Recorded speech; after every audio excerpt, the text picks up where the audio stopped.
Hey guys, remember that nice, neat room I showed you that was clear of most junk?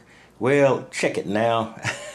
uh, I've had all of my future van equipment in the living room. I think the British friends would call it the big room, but the living room den. So I decided to move it in here to get it out of the way because I have to go in there and do some major work to clear that out. I've already taken apart a folding bed futon type thing in there that was a useless piece of crap I should never have bought. It just it lasted about 6 months and it's been sitting there for 3 years. So I went in there and I dismantled that. I took the mattress off, stuck it in my garage, and I'll show you the metal pieces in a bit.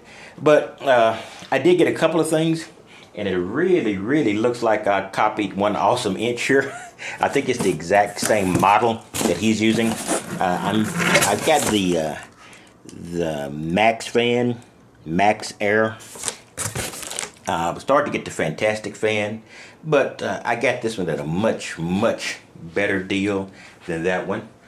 In addition, I got a solenoid here, for charging a battery, a house battery, a battery in the back of the van for the alternator. That was definitely a copy. Well, I was planning to do it anyway, but then I saw it on one awesome inches video, and I said, well, I need to do that now. So I will have to attribute that to him. This I've had for about a week and a half, but I just haven't had time to create a video on it. Just too much junk to maneuver around, and so all of the stuff you see here, the dual wind generator deal in case I need that is over here. The wind generator is here. The home gear small generator is over here. And much other stuff is here. The solar panels, one of the beds. Yeah, I've got two. One I'm going to use and one's going to be given to a relative that might need it with teenagers. The soundproofing. All the other stuff is over here, scattered around this room.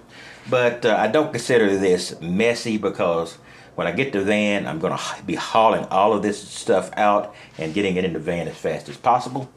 I do have an appointment with a dealership that's a little bit northwest of me here. Not a huge drive, but a pretty good little drive over there. It's a Ford dealership. The only thing that the Fords that I really like in the Fords are the transit vans. I like the big ones. The big transit vans that are basically very similar to the Sprinter van. So I'm not sure I'm going to get a small transit van. I guess I'll go see what they've got. But I'm also not going to invest in a new van. So it's going to have to be a used one.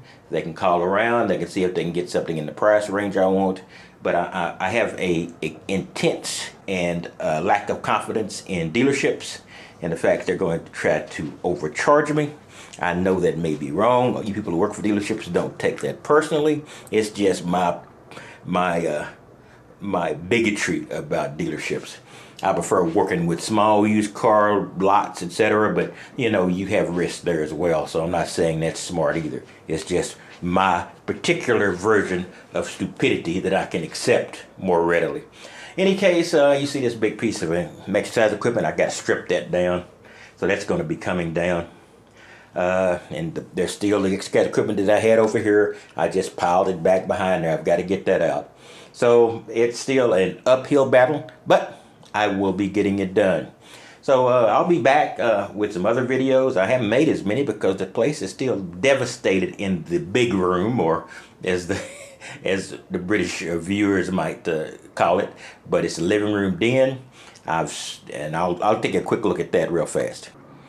Okay, this is what's left of that huge futon, absent the mattress, which is in my garage.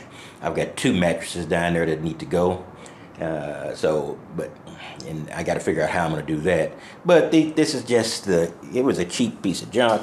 These are the pieces of it.